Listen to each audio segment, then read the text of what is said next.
Well, look here. Kyle is on Corin's world. Thanks for doing this, Kyle.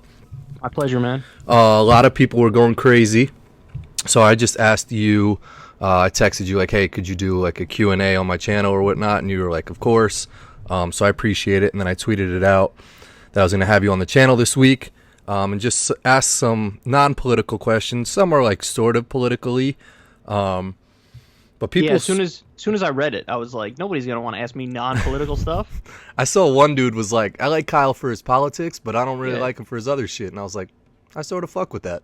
Yeah, that's how people know me. I'm in that box. I'm in the politics guy box. Yeah, but like, there's still a person to you. I mean, like the Yeah, reason but you. who cares about that, dude? That's like me and you having a conversation about basketball, and we're talking about LeBron, and you start talking about something he did off the court where he like took his kid to like get ice cream, and I'm like, I don't care. Yeah, true.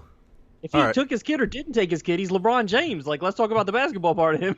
That's true. All right, so this is done. Ended. All right, thanks for joining us. Thanks guys. for joining us, everybody. We'll see you later. No, but I think there's some still like just like some of the questions were pretty like funny or whatnot. I mean, like people like Kyle and Corin, and it was relatable stuff. But first, I mean, I think like we answer this question like a million bajillion times, but there's a couple things that like we could sort of just set as like home base so people know. And I think we have like a story of how we met. What's your memory of how we met? I want to say sixth grade. Mm-hmm. Or seventh, because Sixth or seventh, because you moved to the area. So you had lived somewhere else beforehand, maybe like 15 minutes away, and then you moved into our school district in New Rochelle. And then, yeah, it was seventh grade. It was middle school. And I want to say probably Mr. Marriott's class, right? Yep. Probably math class. Yeah. And I remember Bobby, who's our other friend, me and him were already like kind of like best friends growing up type stuff. And we would sit. You guys sat by the window. We sat by the window, and Bobby was behind me. I think I was in front of him. And then you were like the first, when you walk in the room, the first seat. Like right when you walk in, that first seat on the back left. Spot. Yeah, yeah. And just like all of us were just clowns, man. Like we were just the class clowns. It's crazy how like people, like, how do you think people become friends? Like, what is it about someone that like I looked at you two and I was like, damn, they're having mad fun. They're in that back corner just joking about shit, talking about stuff. And we looked at you and thought, damn, he could fit into our little group here and make it a trio, son. So yeah, I think it's just chemistry. You just like, you naturally click with some people and you naturally don't click with other people. And that's not saying that like, you know, like people I don't click with are bad people or whatever. No, it's just that they have a different psychological makeup where, you know, they might not enjoy my company as much as they'd enjoy somebody else's company and vice versa. So it's just, I don't know, it's weird. It's like some weird like laws of nature type stuff, you know? Yeah. Like I feel like you can't force that. It just happens. Yep. Like you just gravitate towards people you gravitate towards, and that's just the way it works. And you can't try to like override that. Yeah. And be like, remember that old meme? It's like some Indian dude, and he's like, friendship over with whatever the dude's name is. Now my best friend is whatever, and it's like a picture of him shaking that dude's hand. I don't even remember. Okay, that's like the funniest meme ever. I don't know the dude's name. People could leave it in the comment section because I'm sure they know because it was like really viral or whatever. So what was it? He just like left one friend to go to the other because yeah, but he like made a whole big thing of it, trying to be like, nah, man, like you messed up, like you're out of the circle. But it's like the point is like it was so ridiculous because everybody's like you can't do that. Yeah, like that's not how exactly. it works. You're just either friends with somebody or you're not. By the way, how's my volume on my thing? Is it okay? Or yeah, no? all good. Okay, just checking because I had to lower it for the last thing I did when I went on the Hill TV. And in my ears, it's not that loud. That's why I was asking. Oh yeah. Yeah, they were cool people. The Hill, the Sager or whatever, and Yeah, Sagar and Crystal, they're really cool. Yeah. Yeah, no, it's true. I mean, like, we look at it in the NBA and stuff like that, and they try to plug, like, LeBron into a team right away, and it doesn't work. And it's just, like, you can't force some friendship type of shit. Like, they're not going to have that chemistry right off the bat. So, like... Such a good point. If someone were to try to say in that class, like, hey, Kyle, be friends with that kid in the front corner, you'd be like, nah, like, it's got to just happen, you know? Like, It's got to just happen. And actually, your point is even stronger than you realize because it's not even just about like it's about the chemistry of the team. Like you could build a super team and then the super team is buns because it's like, well, wait a second, hold on now. You got 3 dudes on the squad that are all ball dominant. So you can't have 3 ball dominant dudes and mesh well. You need to have somebody who's good without the ball. You need to have somebody like it's got to all just work together. But it's weird though for us because I mean, like I feel like when we first met, me, you, and Bobby have like the same. It's more or less. Would you say like more or less the same type of personalities? Or there's a good mix of like I could pop a joke in and you could connect with it, and then Bobby could come at it with a different angle or something like that. I actually don't think we have like the same personalities. I think that you're actually a lot more outgoing than me in normal situations. Like I'm actually more introverted and reserved in many situations. It comes across as the opposite because of my show and because like the show is like nothing but energy and me being extroverted and me talking. But I think in most situations you're more extroverted than me. And I think in the case of Bobby, you also know you have a good sense of when to leave something alone too. Like, if I'm in a bad mood, you could sense it, and you're just like, all right, like, I'm just not going to say shit. Yep. So, and you're good at that. There are a lot of people who would just kind of try to plow through it, and then I'd be like, yo, I hate this person. Well, and I've sort of, like, when I went to Nashville with you, and, there was the one debate where they were teaming up on you like crazy, like, I try to balance...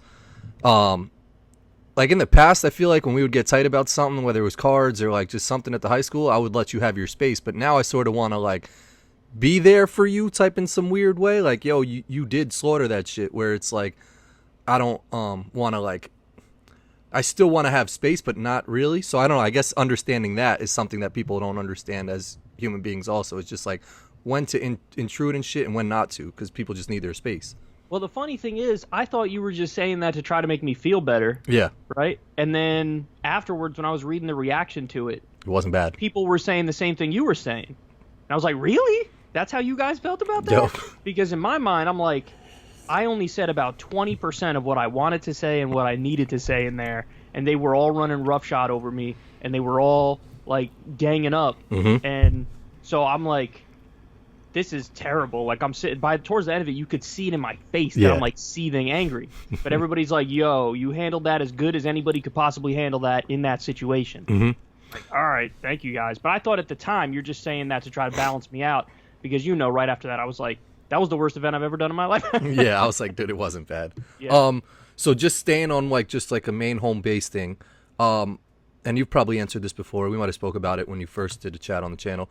But what was like the main goal of starting your channel? Like, was it to like potentially change people's minds? Because I know for me personally, when you do your meet and greets at Politicon and some of the stuff that people say to you, just like, you've changed my outlook on this. And we had one couple tell you they drive to like their local whatever to get Wi-Fi just to watch your show, which I was just like blown away by. Did you think your channel would ever have this much impact? And what was the main goal when you first started it out? That's a good question. No, I didn't think my channel would have this much impact. No way. And it's funny because I want to say there was no goal of it really. And I think that's what separates what I do from what a lot of other people do, which is everybody's always trying to get somewhere. Like I got to get to this X place. And for me, it was never about that. It was always about the process of it. And I view it, even though it sounds weird and corny and self-aggrandizing, I view it like, kind of like an art a little bit. And if you ask artists, like, so where do you want to end up? They'd be like, what? Like, this is what I do. Like, I don't know what you're talking about. This is what I do. And that's my mindset, too. It's like, no, the idea is it's a process-oriented thing, and the goals are in the process. It's like put one foot in front of the other, put your tunnel vision on, get in the zone, and just do the best show you could possibly do.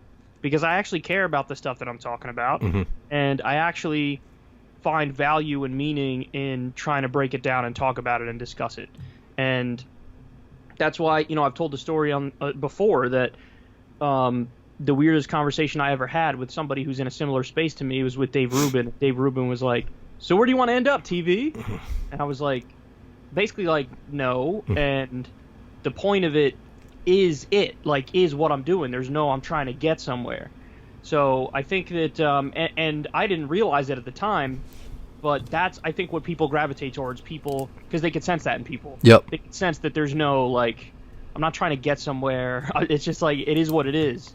And I think people like that, because then it comes across more genuine from a real place, and it also helps me stay current because I'm not like, in a weird way, by not chasing trends and fads, like I end up staying relevant somehow. You know what I mean? Yeah. As other people, you could tell they're trying too hard to find a niche, and it's like, well, now you're screwing yourself because everybody sees that you're trying so hard to find a niche. Yep. So yeah, it's weird. I mean, that would be my answer to that. I like that question. That's a really good question. Yeah, and so yeah, I saw a tweet. I think it was yesterday, and just reminded me of it with your answer. The tweet was like, put out tweets, put out content, and keep. It might have been for an author, but it was like, keep writing like no one's reading your stuff, like no one's watching your stuff, because like that's genuine. You know, like you tweet something, you mean it. You're not putting a tweet out there hoping that it goes viral or whatnot, because nobody knows how this stuff works. I piss people off all the time. Exactly. I make people mad all the time. There are people who love my show who hate my take on impeachment. Yep. And I'm like, sorry, this is what I think. What do you want me to tell you? Exactly, because if you thought the way they thought, then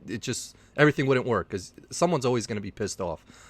But with that, with your success and the amount of like influence you have over people, and you know, like politicians, you have the opportunity to speak to them, does your mindset almost have to like change a little bit, where you have to realize the impact you have, that you could potentially help, you know, someone like Bernie Sanders get into power, and, you know, lower level people running for office have an opportunity to, you know, become the face of the political party that has gone so off the rails? No, because I don't.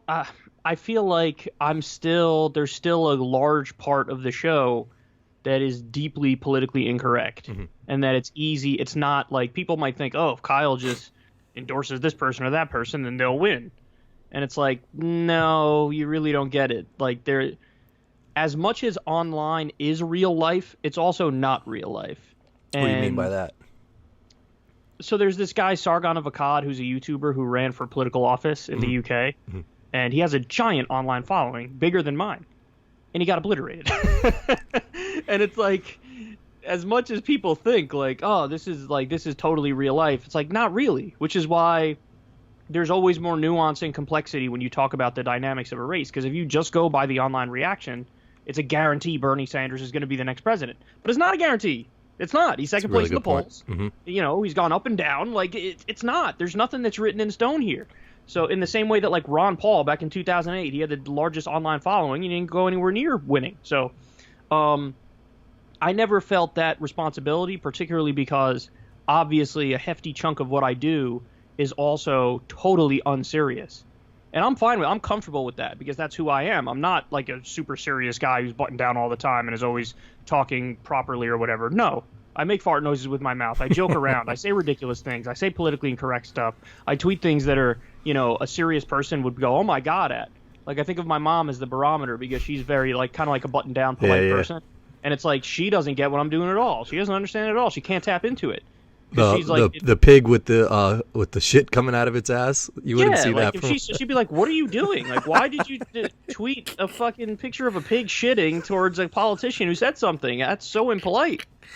Like, yeah, but he said something dumb, and I'm messing with him. Like, a lot of people get it. If you're watching this, you probably get it. She doesn't get it. Yeah. So yeah, I never felt like that, particularly because there's still a hefty portion of the show and of me that's still like that, and that is a political liability in many respects.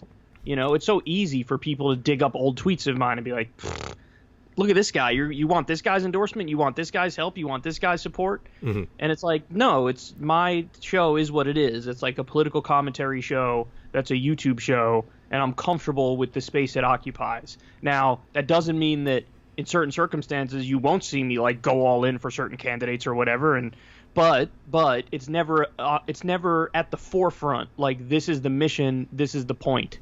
I think that any side effect of my show that might be positive is more along the lines of helping to inspire a new generation of young Bernie Sanders to then get involved themselves in politics, however they may do it, whether it's running for city council, running for, you know, school board superintendent, running for Congress, whatever it might be. So if I can inspire those people, that's great. But I don't view it as solely the vehicle for that. That's like a side effect. of the show. Yeah, no, it's a good point. And that goes back to the original thing is like, you're going to put out the content you put out. You guys do what you want with it, more or less. And, if it's positive, then that's amazing. Hopefully it's not some negative shit because you're not, out there saying crazy stuff to do this or that. It's all stuff that will benefit our country, that if people take it the right way, it'll be for the better. Yeah. Jon Stewart had a great quote back in the day. It's like, politics is unserious people doing serious things, and then what he does is he's a serious person doing unserious things. A serious person doing it. Yeah. Like, he's serious, he cares, but he's doing unserious stuff. He's doing jokes. Yep. And yeah. a politician is a serious person, but they're doing is an unserious person doing serious things. So yeah, politicians, that's what, they don't have like deep moral convictions and core values, but they're in a position where they should. You know what I mean? Yep. So it's like that weird switcheroo thing, and that's how I view myself too. Like, I'm a serious person because I care about all that stuff that I talk about, but I am doing unserious things, delivering it in a funny way. And yeah, I mean, sometimes that's the best way to get it out to people is through humor or something to break down their wall, Unfortunately, the word infotainment is the goofiest sounding thing I've ever heard in my life, but that is kind of what I am. I'm infotainment. Like, I'm political commentary. I'm giving information, but I'm also entertaining. Yeah. And you can't, in my opinion, my show would be nothing like it is if it wasn't that. Mm-hmm. Like, if I just went purely the informational road, or if I went purely the entertainment road. Obviously, if I do just entertainment, there's no politics. It's not information. If I do just information, it's boring and it's not entertaining. Yeah. So it's like it's weird because I think what I'm doing and what a lot of people are doing is it's like a whole new thing. So we're all over time learning about it and growing with it. Yeah. It's not like there's a mold that's laid out and we just follow it. We're all like kind of making that mold as we go along. Yeah, and I think it's uncharted territory. It's the wild, wild west. Yeah, and I think that's why people. I think this is good because I think people want to see like other sides to people. It's just like that's why people love Joe Rogan so much because they hear about so many different takes of his. Whether it's, he doesn't really talk about sports too much, but like just the wide range of things that he covers makes him more appealing to people. Whereas if you were just politics, you'd get a certain politics audience, and that's it. Well, one of the reasons him and I get along so well is that I think his view and vision of his podcast is the same vision I have of my show, which is if you ask him, like, what's your end goal? He'd be like, what are you talking about? Like, I'm just having conversations with people that I want to have conversations with, and I genuinely enjoy it. And because he's doing it for the love of it, that's why so many people are attracted to it. And I view me doing my show in the same way. We have that same mindset where we look at somebody like, what are you talking about? If they were asked that question, like, hey, where do you want to end up? It's like, what? What does that even mean? So I think that's one of the reasons why him and I get along is because he sees that in my show. He recognizes that that's what I'm doing. And I see that that's what he's doing with his podcast. So we're on that same frequency, that same wavelength. And I think that is something that makes the shows appealing. Yeah. Can you see the flip side of it where could it, and you've been a part of it, and I've had like maybe a back brace company reach out to me to advertise on the channel or something like that. Back brace? Yeah, it was like, I don't know why, but they emailed Molly. You're always talking about how your back hurts. I know, maybe. And Molly hit me up and was like, should we use this shit? Like, and I was like, I'll go on there and fucking wear a back brace. I don't care. But like, can you see how it could easily, you could easily fall down a rabbit hole of like giving into corporations or people reaching out to you for advertisings, like sort of how some of these politicians might start off genuine, but then, money comes into play and someone asks them to do a favor and their potential reach gets bigger. For me, no, that would never happen. I would never, because that's not how I am. Yeah, of course. I'm not driven by money. I don't care about that. Like, don't get me wrong. I want to survive and I want to make money and I want to do okay because everybody does. Yep. But it's never one of the things where I've never had a conversation with an advertiser my entire time doing the show. I've been doing the show full time since 2012. So what do you think? Like, is it just morals in people, or it's just like they just give in? Like, because it depends.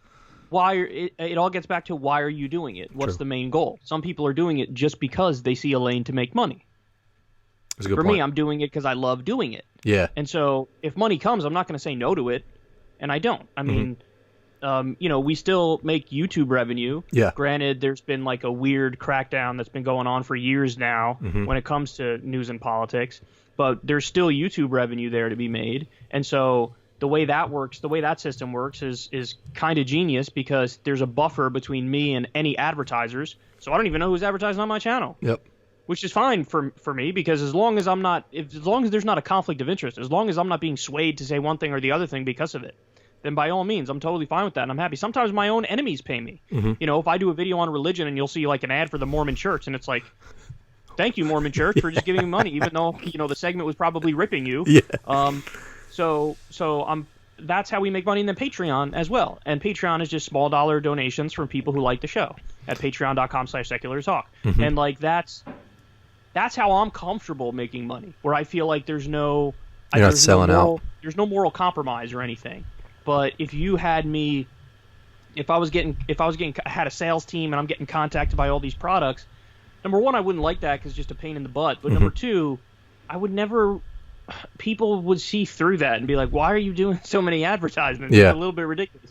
Now, don't get me wrong. If there happens to be a product that I absolutely love and they want to, like I always say, you know what I always said, Cora? I wouldn't turn down if I saw like a clothing company that I liked and the clothing company was pretty ethical and they weren't like making it in Bangladeshi sweatshops or whatever, and a clothing company wanted to pay me to wear their clothes and I just say a few words about them, I'd be fine with that. Yeah. But I don't want like 1,000 brand deals, and I don't ever want to push a product that I'm not absolutely in love with, And it happens oftentimes, as you know, that like even not being paid by companies, you and I end up talking about the stuff that we like because we're just regular people. Like we often talk about fast food like crazy. Twinkies we talk about, probably I'm gets the mad seltzer love. boy. We talk about seltzer all the time. But like they're not paying me. Yeah. Other than that one gift thing I got sent from Vintage, I haven't gotten anything from Seltzer. Yeah. No, and I think people appreciate that about you. I know I've seen on different Patreons, like I've looked at different accounts and it's like there's, you got to pay a certain amount of money to get extra footage and this and that and be in a bonus club and the blah, blah, blah, blah, blah.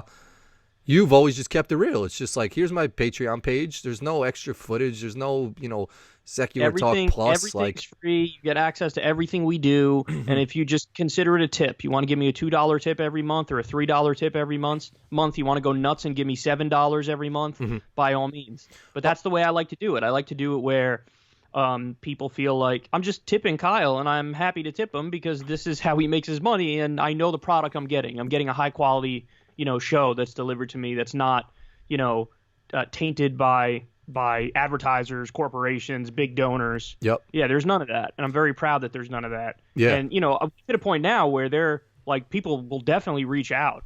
Advertisers. Oh, like, sure. If I'm getting hit up for back braces, you're getting hit up for I don't know. And the answer is braces. No. Yeah. And the answer is no. Everything probably gets diverted to junk email immediately and I don't even go through it. Yeah. It's just not happening. You're barking up the wrong tree. It's like when lobbyists try to talk to Bernie Sanders in Washington. They just know now, like, we're just going to skip over him because the answer is no. Yep. It should just be the first sign of that's the guy we want to side with. That being said, though, and I just watched like the 60-minute special, and there's just like one lady basically at the top playing God who like is watching videos, and there was one video that was monetized, and it was people trapped in like a room in I forgot where it was, but they were getting like kicked in the face, and she was like, this is allowed because the person who put it out wanted it to be exposed and this and that. But then there was a video of like Hitler who the commentator lady was like, this seems fine. This seems like it would be on the History Channel. And she was like, yeah, but in the bottom right-hand corner, there's this word, and that word means blah, blah, blah. And she was just like randomly selecting videos of which works, which doesn't work. That being said, with YouTube, and I know Patreon's there, but have you started to explore other channels of potentially putting your stuff out on? Not really. I mean, I've had the fleeting thought, but everything is so like ossified as it is. Like, it's not. I don't think it's going to change in terms of like YouTube being the center of what we do. You know what I mean? But what I will tell everybody is, if you're not on Twitter, definitely get on Twitter and just follow me at Kyle Kalinske, because if anything happens, God forbid, like that's how I'd get in touch with people, is through Twitter and say, hey, I'm going to go here, I'm going to do this, I'm going to do that. And Rogan made a good point. He was like, someone was like, why don't you just start your own network or website or something, and everybody from YouTube, you got 5.3 million would come over, and he was like, I don't think that many people as you think would come over. No, he doesn't know how it works. Yeah, that's not the way it works. It's Yeah. not that simple. YouTube is obviously the bigger brand than I am. Mm-hmm. I mean, I spend so much time on YouTube as it is. You know what I mean? Like, if one of the creators I watch was like, I'm going over here, I'd be like, oh, that's cool, and I'd probably forget to even Exactly. I see people, and it sort of just looks like when I see someone tweet out like I'm on TikTok, I'm like, oh, like, why are you trying new shit? Just keep doing the shit where we found you at. Yeah, and there's upsides and downsides of that. Like, those people are more likely to hop on board with whatever the new trend is, and like maybe that one trend blows up. Maybe 7 times it doesn't, and they waste their time, and it's ridiculous. But maybe that one time they hop to the new one, they're one of the early ones, and it blows up. Yeah. So like, there are upsides to that way of thinking, but then the downside is there's not that consistent. Like, you're not the staple. Like, you're not always there. Yep. And that's what I try to do with YouTube, is like, I'm always there. Even when we just had Thanksgiving. I didn't do a show on Thanksgiving. It fell on a Thursday. I do a show on a Thursday. Couldn't do a show that Thursday, Mm-hmm. right? But I scheduled it so that every day videos were releasing like it was a normal week. Now, granted, it wasn't the normal amount of videos. It was a fewer number of videos per day. But no matter what, if you went on YouTube, you were going to see a secular talk video. Mm-hmm. And that's my way of thinking, is that be consistent, be a staple, be a guaranteed thing. Like, we always talked about it when we were younger. What's guaranteed in life? Sun goes up, sun goes down, Kobe drops at least 20. Like, guarantees. Yep. And you want, and that has an impact on people when it's something that consistent. And so that was my goal, to make it consistent. But yeah, the downside of that is I'm never really up on all the new trends and all the new things people are doing. And maybe in some instances I'll just fall behind and not catch up in certain ways. But you know what? That's kind of the price you pay for having my mindset of the consistency. Yeah, I agree with the consistency method, because like I'm gonna shit on Adriel a little bit right here, but he used to do his thing all the time on YouTube, and he would do a live stream of his graphic animation thing, and I would always pop in the chat and do it. And then the other day I was gonna click on his link that was on Twitter, and it like wanted to redirect me to Twitch or something, and I was like, nah, man, like, I came to YouTube. Like, why'd you switch it up on me? Because now I have zero interest of like signing up for Twitch and going to his thing, and I want to see his content. So maybe he gets some Twitch people, but you lost out on me on YouTube. So I say go back to YouTube. But that's my rant on Adriel. Yeah, I mean, I see there are a lot of people now who do Twitch. Like, behind YouTube, Twitch is like number 2. You know what I mean? Like, it's not Vimeo, it's not Daily Motion or whatever the other ones were. It's definitely Twitch now. But yeah, I mean, I'm kind of in the same mindset as you. And that might also have something to do with the fact that we're older. Like, now we're older millennials, and it's like the younger generation is like, what are you talking about? Just go to whatever it is. But our mindset is more just stay like with the one stuck that in our we've ways. learned. And yeah. in the same way that you have like a 75-year-old dude who only watches TV and never goes on the internet. Like, we're on the internet, but only in certain spots on the internet, That's a good point. Maybe I should be more open to it. You had mentioned that like politicians or like YouTubers like yourself maybe not have that big of a reach that they think once they try to do something outside of the YouTube world. What are your thoughts on, and this is political, but I'm more curious, what are your thoughts on Cenk's chances of winning in California? Or first, his thoughts on running, and can he potentially win that seat in California? Can he win? Absolutely. Does he have a shot? Absolutely. What's going to happen? I have no idea. Mm-hmm. And I don't know, particularly because it's the income level of the district. So apparently the income level of the district is about $68,000 a year. Mm-hmm. And what I've been preaching on my show forever is that the left-right divide doesn't really matter that much in terms of your chances of getting elected if you're populist left. And he is that. Mm-hmm. It's the income level of the district. So if you have a middle income or lower income district, left-wing populism sells 100%, no doubt about it.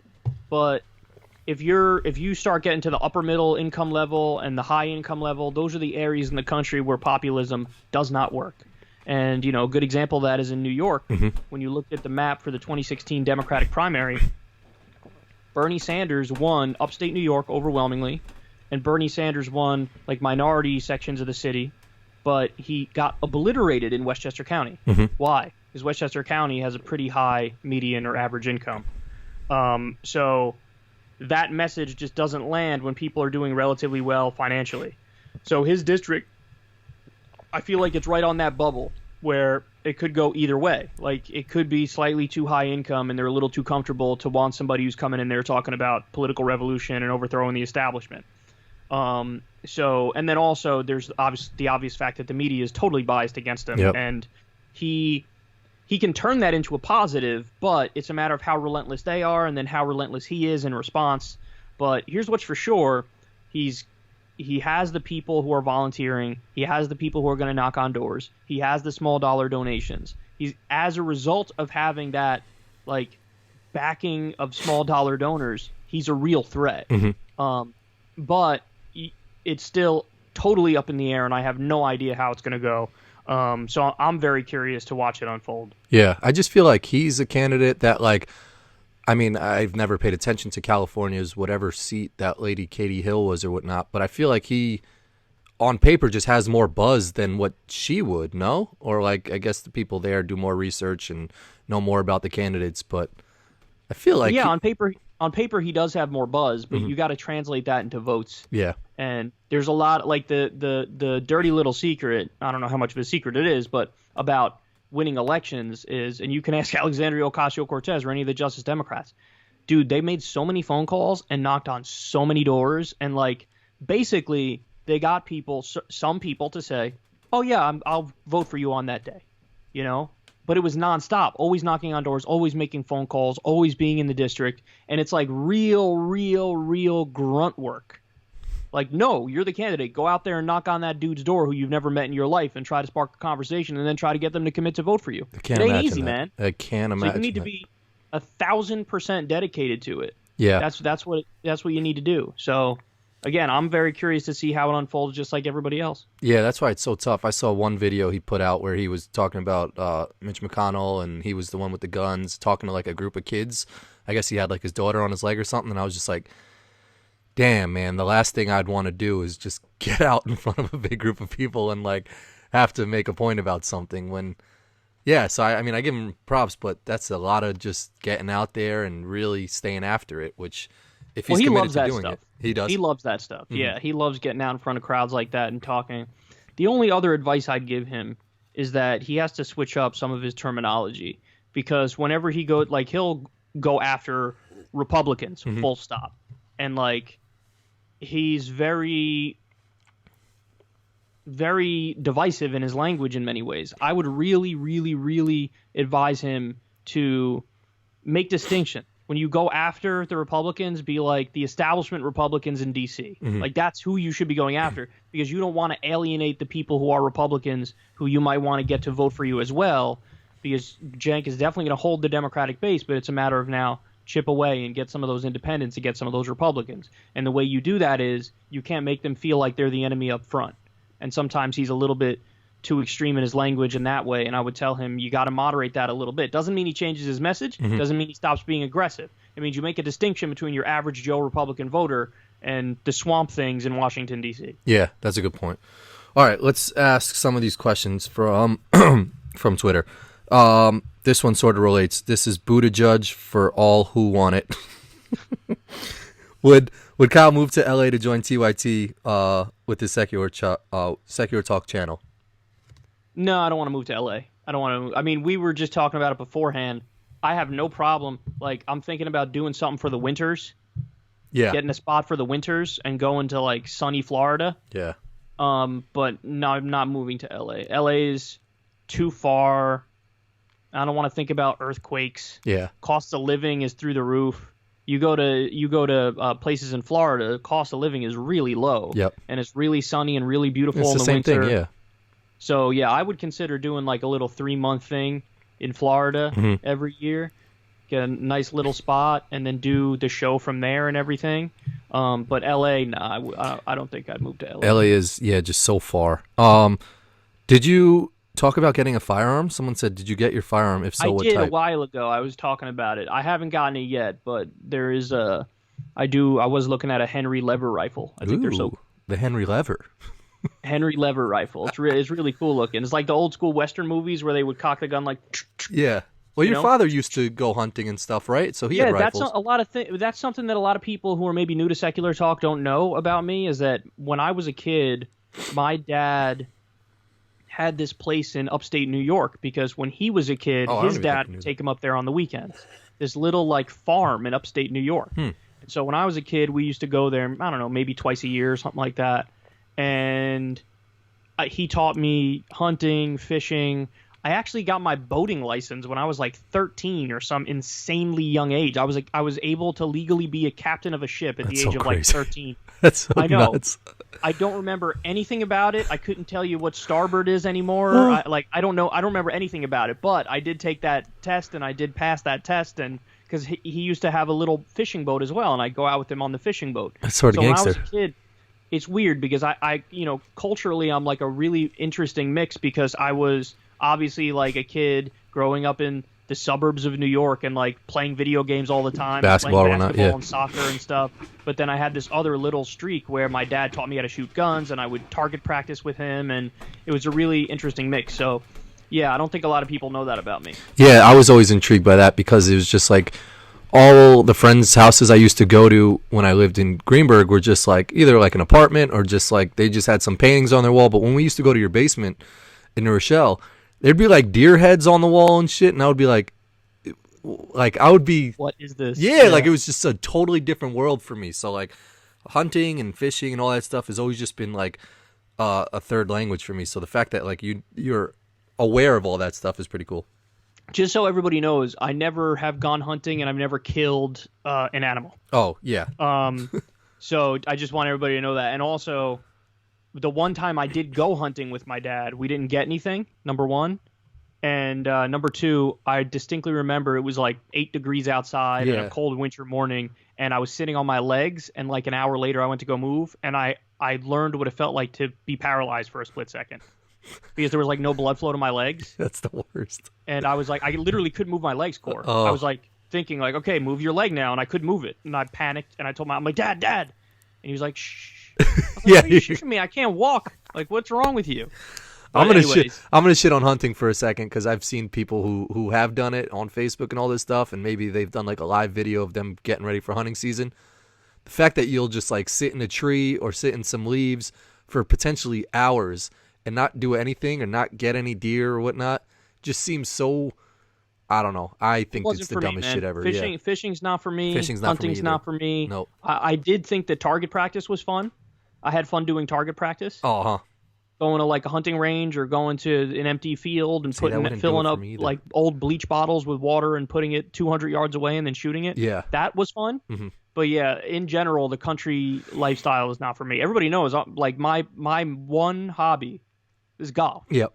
That's my biggest hobby. Yep. And that's the other reason why I get so miserable in New York in the winters. It's like, oh, so I can't do the one thing that I like doing outside of my show? Really? Like that, I can't do the one thing I want to do. So, yeah. Someone asked, and I didn't get to that one yet, but speaking of golf, what's been the best golf course that you played on, and do you specifically remember like the best round of golf that you had? Oh, yes and yes. So the best course I've played on is easy, Wingfoot. Mhm. I have one of my best friends' dads is is a member of Wingfoot, and he has stories, by the way, of like I played with Donald Trump in the '90s, biggest cheater you've ever seen in your life. What? OD cheater. Damn, I Straight can up, imagine like, that. Yeah. Not even on some little, because like if you play golf and you play recreationally, what a lot of people do, and there's nothing wrong with this, is like fluff up your lie a little bit, because you're not on the tour, you're out there to have fun. But Trump is the kind of guy who like literally would like pick his ball up from the rough, go put it in the fairway, hit it from the fairway, hit it in the water, say he didn't hit it in the water, give himself like 15-foot putts. Like, you're stretching it. Once you get to like 4 feet, you're stretching it for a gimme. He would give himself like 15-footers. Oh my gosh. There's a video of him one time driving a cart on a green, which is literally, if you know anything about golf, that's like, nobody has ever done that in the history of golf, because that's like the single most disrespectful thing you could ever do. Yeah. Because the green is supposed to be like the most pristine part of the course. Sacred, You yeah. can't- Yeah. And like you're driving a cart on it, you're going to mess up the green. That's insane. And to answer the question about my lowest round ever, yes. When I was, I want to say early 20s, I had just gotten a lesson. And the dude who I went to really helped me, like big time. And I went to the course and I shot, it was either 67 or 68 on a par 70 course, Damn. which is 2 or 3 under par. And I haven't touched that since. My lowest round that got close to that since was a 73 on a par 71. So 2 over par. Still good. That's still good. And I'm a lot more consistent now than I ever used to be. Mm-hmm. But back then I had that one round, which was like, I was unstoppable. I think I made like 3 birdies in a row at one point. And yeah, I haven't really touched that since. But I'm working on it, man. I still try to play golf in the summers. I still try to play golf in the spring, even in the fall. Do you call somebody out on the golf course if you see them doing some like OD shit like that? You're not, only if you're playing in an event, only if you're having like a tournament. And people do that in an event or tournament? What's that? People do that type of stuff in an event or a tournament? Not like, really. kick That's ball? the thing. Oh, It's like nobody really does it in a tournament, so it's like you don't have to worry. Yeah. But playing a normal round where you're just out there for fun, people do whatever the hell they want. I don't really care. That's so but weird. yeah, but what you see is people who do stuff. It's not like Trump. Trump was that next level. Trump wasn't like a simple like, oh, I'll just fluff my ball up a little bit, and no, he was like the most extreme version of cheating you can imagine is apparently what Trump did. Yeah, that's a weird one. Harry Stoltz asked, I guess I said my opinion on Starbucks drinks. Do you have any drink you get from Starbucks? Or you're more Dunkin' Donuts, if anything, right? Do you even get a drink? I'm not a Starbucks guy, but if I were to have Starbucks, it would be like a Frappuccino, caramel Frappuccino. Oh, banging. Oh, my God, so good. Yeah. With the caramel that's what drizzle I would on get. top. Yeah, but that's I'm a good not, one. what you know and what I've probably spoken about it before, but I'm so lazy. Like I have one of those coffee making things. What are they called again? The Kruigs or the Kruig? Keurig or whatever the hell. Yeah. I have one of those. But I'm so lazy that I have like literal caffeine pills that I got from like Vitamin Shop, and I just take 1 or 2 of those in the morning, and that's the same as like drinking a cup of coffee. Yeah, that's not it's bad. semi-genius, yeah, right? it is. Because I don't want to go through the whole pain of making the coffee, even though it's the easiest way to make it is the thing I have. I wish they had that for like a 4-egg, because my biggest problem right now, and we could talk about. You're starting to eat healthier. I'm trying to, maybe next week, gonna get back on my kick because you sort of motivated me by sending me a picture of like some pizza that looked pretty banging, minus some shit on top. Cauliflower pizza. It was amazing. I can't get behind like cauliflower, but the fact that it was pizza, I can. Dude, it tasted like bread, dog. I was amazed. I was like, this is gonna be disgusting, and then I ate it and I was like, this was really good. It tasted like just bread. I guess so. That's my point. So I woke up for work the other day at like 5:13, and I used to wake up at like 5:15, whatever, and then I'd make 4-egg omelet and maybe microwave some bacon, and then get to the train by 6:04. I woke up the other day and I try to flip my mindset of like, what if I wanted to make an omelet right now? And I was like, there's 0% chance that I would want to do that shit. It's tough, man. I wish they had a pill for like a 4-egg bacon egg omelet that I could just pop in. You would take it, 100%. Oh. It would be crazy. I mean, like, if they've got a pill for coffee, can't they make some pill with the same proteins as 4 eggs and like a side of bacon? I know, right? See, that's it. Like for me, I had always thought, like my line of thought was, oh, in order to eat healthy, I'm gonna have to eat stuff that's not that good. Yeah. Like that was always my train of thought. Is Yep. like that. It's got to be like that. But when I went to the grocery store the other day, I was looking around, and I was like, you know what, man? Maybe I could go like relatively low carb, but get some stuff that's not terrible. And so I was just kind of looking around for stuff like that. I found these Atkins bars, and it's like they're all different kinds. There's like a pecan vanilla one. There's like a caramel chocolate one. Oof. There's a cookies and cream one, which is really good. And all of them are like 1 gram of sugar, 2 grams of carbs or whatever. And you eat it, and you're like, yo, this does not taste bad at all. And so I bought like a bunch of those. So, because I'm lazy and like. Just a snack on? Well, even some like morning thing, like before the show where I'm always rushing and it's like, I need to eat something. Let me just grab one of these. Yeah. And you don't feel bad because like my one rule, I'm going to just try to be relatively healthy and just lower carb. That's it. And then that should be fine for me. And so there's enough stuff that I got that accommodates that while also not being gross. Yeah. Yeah, my brother was just talking about trying to maybe go like the vegan route. I guess there was this big documentary of some UFC fighter who changed his mindset of like just always being told to eat meat and this is the way to go.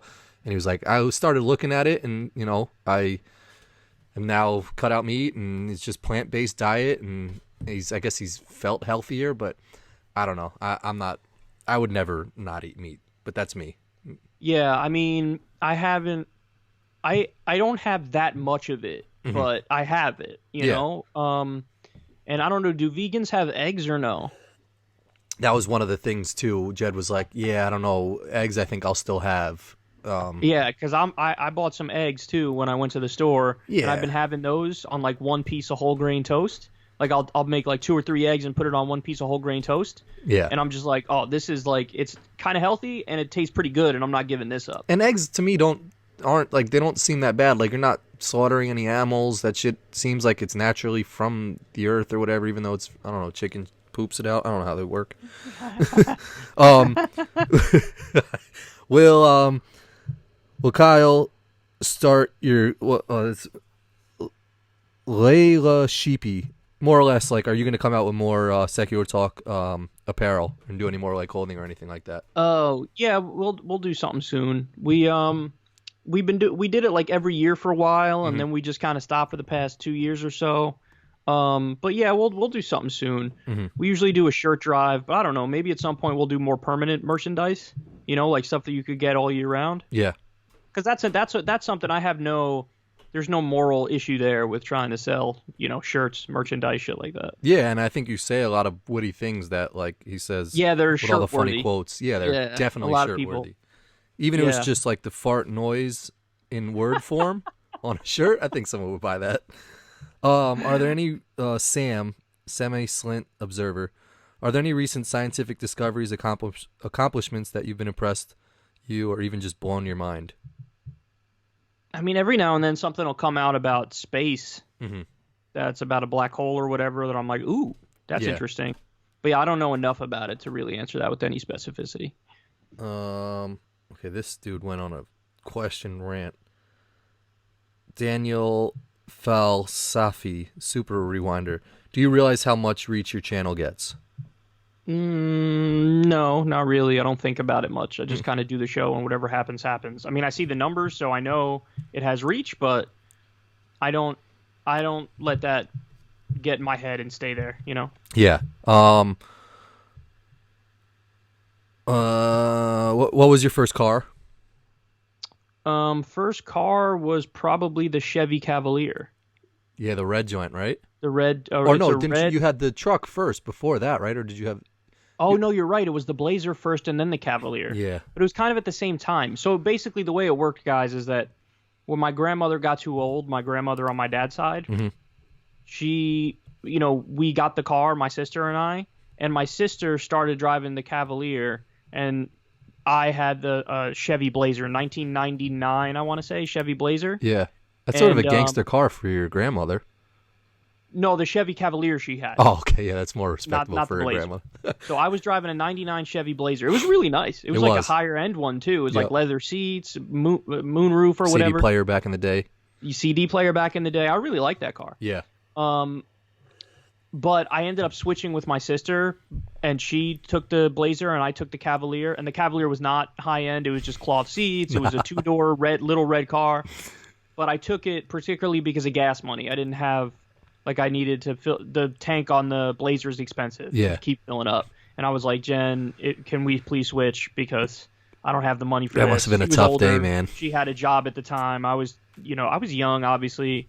If I had a job, it was only in the summers. It was at the driving range. Yep. And I didn't have that much money. So I was like, I need the gas money for that. And so we switched, and I had the Cavalier. But the Blazer I only had for like a year because it was expensive with the... Yeah, but we had so many memories in it, it feels like so much longer than just a year. You know, like we were in that car every day. But here's why. Maybe it was... I think that there's a chance it was I went from the Blazer to the Cavalier for a hot minute and then back to the Blazer. Oh, did you go back to it? Yes. Okay. I think it was Blazer, Cavalier, and then back to the Blazer like senior year of high school or whatever. You know? Like there was a double switcheroo there. I've got mad respect for, and I don't know people listening if they got like hand-me-down cars, but like... We got them in a messed up way. It's usually from like one of our parents parents, our grandparents, were passing away, and we got stuck with whatever car they had. Yeah, but still, that's what's up though. That like we had a car. I know it was what's up. We had a car, but it was just funny seeing like I drove an Oldsmobile. I know Molly had like an old Buick or Oldsmobile. You had the Cavalier, and it's like these cars that like were of interest to like a 75-year-old, 80-year-old woman or man when they were shopping was like, yep, I want the one. I want the Oldsmobile all the way in the back, the green one. Now is getting gifted to like some high school kid who's trying to be the coolest kid in the world. But we were G's about it. Like you never probably once were afraid to pull up somewhere in the red Cavalier. I was never afraid to pull up somewhere. I'm a kid and I had a car that was just given to me by my parents. You kidding me? We can't be. You can't, beggars can't be choosers. What am I going to do? I don't like this car. Are you kidding me? No way. But you had, then you had the Galant at one point. Yeah, I had a white Galant. I had a GTI. I had the Ford Explorer. Did you have a little Golf? The GTI, the Volkswagen GTI. Okay. Yeah. Yeah, that was nice. And then I guess did your family lease? Is that why you had like so many different ones? My stepfather leased for his children, and then they got into a lot of driving issues, I'll say. And then then they gave to you. I just got gifted the cars because their license either got suspended or whatever. So that's why every other week you had a new car, whether it was the Explorer, the GTI, the Galant. Yeah, I had my choice on certain days between the Galant or the Explorer. Or yeah, the like GTI. You didn't have the first car that I remember you actually buying and owning was your Ford Explorer years later. Like before that, I feel like you were just in a rotation of whatever they'd let you drive. Yeah, and then my stepfather would get tight at me some days because I would just pick a different car each morning based on what the gas levels were at. So I'll be like, the Galant's chilling. I'm going to use that today. And then tomorrow. That's a Corin move, man. I love that. Path of least resistance. You're like, all right, nope, not this one. Yeah. Nope, not this one. Okay, this one. If I got my choice, then fuck it. I'm using the one who's got the most gas. I'm not trying to fill that shit up. I'll do one more question from this guy, Daniel, because he sort of went in. What's your current favorite TV show, if you have one? For one I'm watching, I don't have an answer for because I don't think I'm watching anything at the moment. Yeah, it's hard. I try to think of a show that I'm watching too, and it's like I spoke to someone else. People aren't really watching TV shows anymore. I watch like A Million Little Things with my wife, but that's it. But like to sit down weekly and watch a show when there's so many other outlets to watch stuff, YouTube and Netflix or whatnot. I'll answer his question like he was asking about all time, like what's your all-time favorite TV shows. I'm actually very traditional in this respect because I feel like the ones that everybody talks about like they're banging, they're right. Everybody's right. When they say Breaking Bad, they say The Sopranos, they say The Wire, those three are out of this world good. Highly recommend people check those out. They haven't yet. We'll get through a couple more because we're sort of going on an hour. It's been long. Would you ever do a fan meetup if you... Well, I mean, we do kind of do it when we go to Politicon. Yep. So I guess the answer is yes. Yeah. Doing one outside of that, I don't know because the logistics of it are kind of. Yeah, people are from all over and shit like that. Yeah. Yeah, and I don't know what the turnout would be like, and I don't know where we'd do it. And yeah. So I don't know. I'll just say I don't know for that. It's not something that I'm currently thinking about at the moment. But know, if you want to see me, then definitely make the. Yeah, I mean, you've been the trip to Politicon because we try to do the meet and greet there. We did. Remember, Cor? What did I say to them? I was like, you got to, because they originally were like, oh, you could do like a meet and greet. We'll get from 12 to 12:30 or whatever. I was like, they said like 20 minutes or something. Yeah, I'm like, no, it's got to be at least an hour and a half. And then they gave me an hour and a half, and then I needed to be there for 2 hours or 2.5 hours to get everybody. Yeah, the Gist thing was at the end was like the head of Politicon was like, what for next year? And you were just like, get me Ben Shapiro. And it was just like, it was pretty G for me to see that because it's just like, I don't know. I don't think you realize that like people want to talk to you and spend more time with you because I have that opportunity to be next to you. But sometimes people are like excited who like are facilitating this whole event that they have the opportunity to speak to you and you're just like, boom, one word answer, get me this and make it happen, which is how it should be. I didn't get the sense that person wanted to like talk longer, but I was just like, so? Give me Ben Shapiro, it was so what can we do for next one? That's the answer. Get me Ben Shapiro. True. That's what everybody wants. But he'll say no, and then we'll be back to square one. Yeah. That was Mac B Brain. Andrew Gillardini, really. What's your biggest bucket list item that you haven't done yet? Is there anything? Yeah, I mean, in terms of like. I mean, I have like a list of the bucket list golf courses that I have to play. You know, like St. Andrews, which is the home of golf. That's in Scotland. That's where golf started. Yep. Pebble Beach here in on it's in It's Cali, California. right? Yeah. Yeah. And obviously the one that I will probably never have happen, which I want the most, is Augusta. Yeah. Nah, it'll Like happen. Augusta. I think it'll happen. You can't. It's so exclusive. It's so private. You need to know a member, and the members are like, there's only a few of them, and they're all like the most elite of the elite, like the richest people in the world, or like former heads of state. Like, Yeah, I'm gonna go out on a limb. I'm gonna say that there's some super conservative guy that has a membership there, whose son is trying to rebel against him, who's young now, but is a fan of yours. That is going to get inherited that membership and is going to invite you to play there. That's how your shot's going to... He's going to be like, dude, you won't believe this, but my dad was staunch Clinton and Trump and all this... not Clinton, Trump and... Bush. Yeah, Bush and all this shit. And that's going to be your in. That's my hot take. If that happens, man, that would be the experience of a lifetime. Postman 111. Knicks roster looking decent this year. I don't even want to like entertain that, but why are they still taking L's? Oh, they were serious. And Yeah, they're saying, but why are they serious. still taking L's? Okay, well, I would just disagree on the premise. I don't think the Knicks roster is looking decent. I agree. I mean, you said it. Remember at the beginning when you were like, Julius Randle? I was like, nah, no Julius Randle. No, I mean, it's the same thing every year. They get a guy who is... Julius Randle on any other team right now would be a monster. It's just he conformed to what he's supposed to be with the Knicks. I mean, I like R.J. Barrett, and I hope that we keep him, but everybody else can go as far as I'm concerned. I have no love for any of the rest of them. And the most heartbreaking thing, Cor, is that it's every game we get out to a 15-point lead in like the first quarter, and then they proceed to slowly but surely blow it the rest of the game to the point where they forget how to play basketball in the fourth quarter. Like they literally, there's no ball movement. It's all isolation. They're moving slow. On defense, they fall asleep. It's just the most embarrassing stuff I've ever seen, man. It's so bad. They've been doing that for years. We've been waiting our whole lives, man, for the Knicks to be good. Our whole lives we've been waiting. Not going to happen. Last time they were good, 2012, 2013 for one season, and we got knocked out in the second round of the playoffs. And then before that, it was like 1999. Yeah. It's insane. Yep. I don't let it frustrate me anymore. Yeah, and I'm lucky to live in a different state. You said that to me last game. You're like, yo, just like expect it up front. They're going to lose. Just expect that. Yep. Just expect it, and then you won't be hurt by it. But, like, what happens is I'll go in, like, semi-expecting that, and then I'll see that it's 15 points up, and I'm like, oh. Yep. And then it's just slowly but surely. They should just start every Knicks game with the fourth quarter with 4 minutes left. And if we're going to win, we're going to win. But, like, either put us up by 4 or down by 6, and 4 minutes left in the fourth. That's how every game starts. We'll most likely lose every single game, but there's been 4 of them, I think, this season where we've won them. Joe, RATM 2020. If Kyle were to have dinner with any 3 people, you could just say 1. 3's a lot. Living or dead, who would they be and why? Oh my God. Wow. Okay. Martin Luther King Jr. Nice. Bernie Sanders? Tiger Woods and Bernie Sanders. Oh, that would be such an epic crew to walk into a restaurant. Imagine us 4 just like chilling, drinking some wine, talking.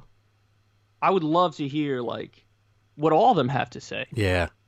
Because Tiger Woods is like the epitome of the most amazing. It's almost like his personal story seems fake. It's so amazing. Yeah. Like exactly as the way his whole life went. It's like it's like it was written in Hollywood. It's unbelievable. And then Bernie and MLK, it's like they're just like they'd be agreeing on so much shit. And they're my idols. Yeah. Like they to me they epitomize everything that's good and everything that's right and like how to make positive change. And they're really wise. I was gonna say beyond their years, but one of them is dead and one of them is 1,000 years old. P-Dog94, Patton Foster. What's your and Kyle's take on the Cybertruck? Dope or not? Oh, that's the Elon Musk thing? Yeah, I think it's that one where they threw the thing at the window and it broke. I think it looks silly. I think so too. Yeah, I'm not a fan of that. Big Seltzer question. The jewel off our souls. Has Kyle traveled to any foreign country? If so, what's your favorite place? You haven't been to many, right? No, I haven't been to many. So I'll just see if I could list everywhere I've been. Let's see. So foreign countries, Canada. I've been to Canada with you. Yeah, Montreal. Yeah, To Montreal, which is hilarious because that's me going to a foreign country. It's only a 5-hour drive from where I live. I know. That's hilarious. So I've been to Canada, and then the furthest I've been outside of that is actually a U.S. territory, Puerto Rico. So I've been to Puerto Rico, I've been to Canada, I've never been to Europe, never been to Australia, never been to Africa, never been to the Middle East, never been to a lot of places. But in the U.S., I've been to Florida, North Carolina. I mean, I've driven through all like the East Coast things. I've been to California, Las Vegas, Nashville. Nashville. I've been Tennessee, to Dallas once, but it was just a connecting flight I took from there. Phoenix once, but it was just a connecting flight I took from there. I'm not too well traveled. Like I've been to like 10 states. I live right near I'm in the tri-state area, so like Connecticut, New Jersey, Yeah, New you York could hit is like nothing. 5 in 2 seconds where you're at. Yeah. James, I'm a Boston fan. Favorite non-Knicks player currently in the NBA? And then you could say your past NBA favorite player also, which I think I know the answer to. You definitely know the answer to all these. Favorite non-Knicks player? Man, that's a good question. In terms of like the ones who I love watching, Yeah. I'll always turn on the Lakers game to watch LeBron because he's already one of the best ever, and I think people oftentimes take greatness for granted because it's like he's there and he's just doing his thing and he's been doing his thing for so long on the court, but there's going to come a day when he's no longer on the court, and then when that day comes, you're going to be like, why didn't I pay attention when he was on the court? So I love watching greatness. So I watch whenever LeBron's playing. So I watch the Lakers. I think that's what happened with Melo a little bit too. Was just like he was so great. With Melo, I've now been watching Portland games because I want to see him and how he's doing at this point in his career. And he's being pretty productive on offense. Yep. And as long as he just actually plays his role and plays some defense, then he's going to still be in the league for a little bit. Yep. He just has to commit to it, and it looks like he has committed to it. So I like watching that. And then I like watching the Greek Freak, Giannis. I'll watch Bucks games all the time. And so those are the three I like to watch. In terms of favorite, I don't know. That's a little too difficult of a question to answer for now. But I can say for the past, 3 who I loved watching. I think I can answer it for you. You can go ahead. Give me the 3. You're going to get it. Kobe, AI, and Tracy McGrady. Yes, that's it. Those 3. If you had to start a team with Kobe or Tracy McGrady, who are you picking? Kobe. You gotta go Kobe. Okay. I thought you were just more accomplished. Okay. I thought you were a bigger Tracy McGrady fan. I am in terms of like I thought he was the G-est, I think. Yeah, swagger, yeah. And it's one of those things where it's like at his peak, he was just as good, and Kobe would say Kobe wouldn't say better, but he said that Tracy was the hardest one to guard. And he said Tracy had all the moves, but he was 2 inches taller than Kobe. Yep. T-Mac 6'8", Kobe 6'6", but T-Mac was injury prone, and that's why he was out of the league like relatively quickly, and he never had that. But man, I love there's like such a sweet spot there for the NBA where I just loved watching it so much. The jerseys were perfect, like the duos on the team were perfect. Whether it was like 07, 08, like that little 3-year span there where you had McGrady on the Rockets with Yao Ming, and Steve Francis, Rafer Alston. Yeah. The Nuggets had their squad. The Suns with Amari Stoudemire, Steve Nash, Raja Bell, Sean Marion. Yep. Nuggets. And then you had the Nuggets, which was my favorite to watch back then because they were the hoodest team of all time, and they were just like they were so like I bet you that team never practiced, and they were still just OD casually good. Yeah, they were just chilling in Denver probably, and then George Karl would just they got high before the games and whatnot, and still somehow won like 50% of them. You know, Golden State had you remember Monta Ellis and like Baron Davis, Karolinko. Well, he was with Utah, but I remember that perfectly. Yeah, there were some pockets of teams. But yeah, that Nuggets team with Allen Iverson, Marcus Camby. They should be in the Hall of Fame. Like they should put that team in the Hall of Fame. Yeah, Gia's team of all time. Yeah, like there has to be a category for that team in the NBA that the executive had the foresight to like put that team together and like let that be a thing for a season. I know, because are you kidding me? How many tickets are you going to sell when you got Allen Iverson and Carmelo Anthony on the same squad? Like Kenyon Martin, Nene Hilario, like Nene Camby, yeah. Like I would pay to hear like the equipment manager if he wrote a book or was like fuck everybody else on a podcast. If you're the equipment manager for that Denver Nuggets team back in those years, you're welcome on this channel. Hopefully Kyle will have you on his channel. But we want to hear some stories of like Kenyon Martin you know, doing some weird shit or like AI doing something because those teams probably got Birdman. Like what? Birdman, yeah. Hayden X Ramirez asked, someone who's pursuing a degree in political science, what is Kyle's advice for getting a job in the field of politics and government? So most people who get a political science degree end up going to law school. Mm-hmm. That's what most people do. It's like kind of like a stepping stone degree. But for me, obviously, I took my political science degree and then made a show. I think if he's getting a political science degree, I don't know, maybe you get involved in campaigns, you know? But I think that you will end up starting at like a lower level in the campaigns. You kind of have to work your way up on some stuff. It's not like since you have the degree, you're guaranteed to immediately get a top position. Yep. So, I mean, outside of just going to law school, that's probably the most natural next step you could take is to maybe work in campaigns or get involved with one of the parties or whatever it might be. That's what I would say. Yeah, and I would just add on that, just from the other side of it, is just make good connections and relationships with people and just stay in touch with them. So yeah, people never tell you that, man, when you're younger. Yep. That like, because people think, and my thought process was like, oh, once I get that piece of paper, that like opens up the doors for everything. Fuck no. It's like, well, actually, no. Everything works a lot more based off of human nature, and like you need to build connections just from being a person, and that's how you get a job. That's how you find a place. Is like just having natural, normal human connections that then somebody might be willing to help you out or might be willing to point you in the direction of somewhere and put a word in for you.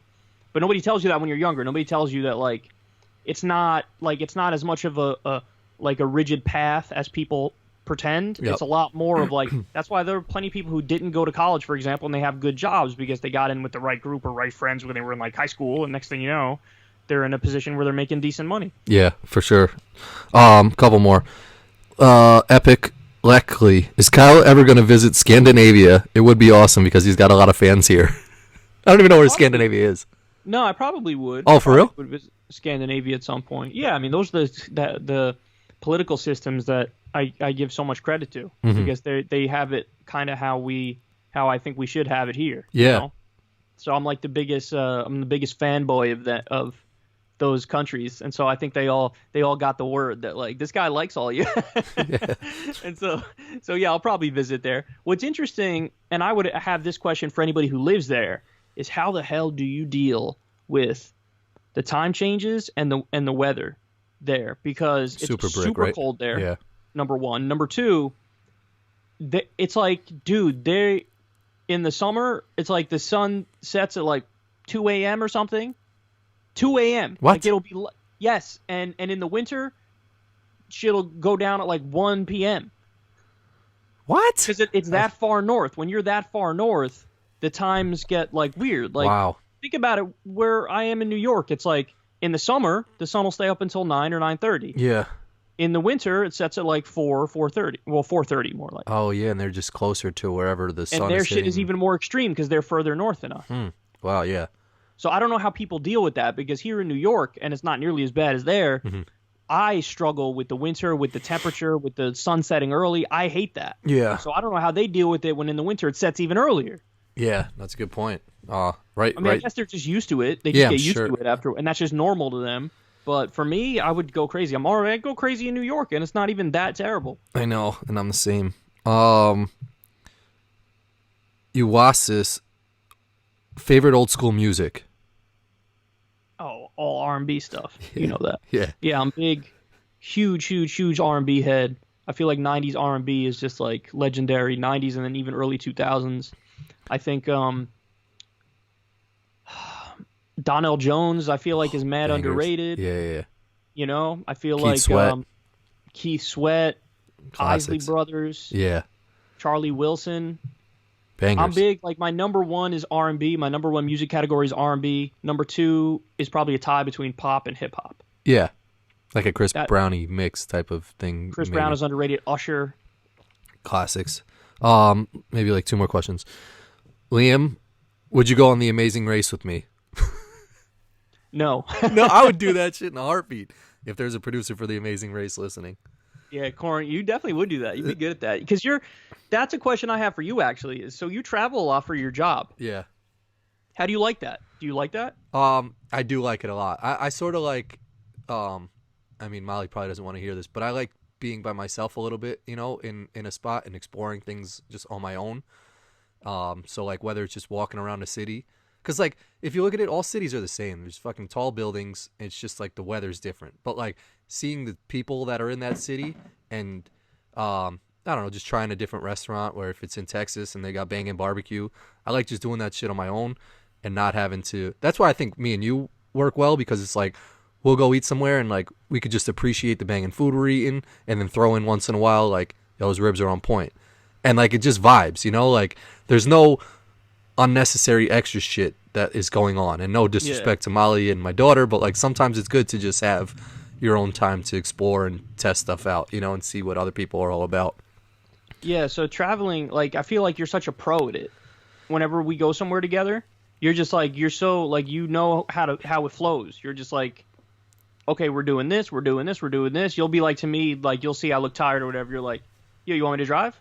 I'm like, yeah, sure. And then you drive, and then meanwhile you take out your phone and the navigation shit is on your phone, and you don't even ask me like, yo, tell me, do I make a left here? You're just like, you just do it. Yeah. Like you're just such a pro at it that you just know exactly what to do. Just don't put me by a casino, because then it all my whole fucking everything falls apart.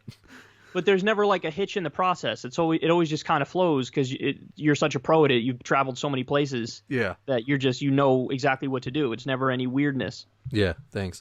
2 more questions. One is from you don't. Where's her name? She's we saw her at Politicon. Just a bunch of gibberish. She doesn't put her name anymore, but I forgot. It used to be on there. Tupac or Biggie? What you were gonna ask, Bernie? I'm a little bit of an East Coast trader. Yeah, same. When it comes to rap, I like Tupac more than Biggie. And then this is the last question. John 01119880.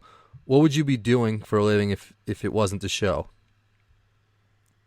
So what I did before the show was I was in the car business.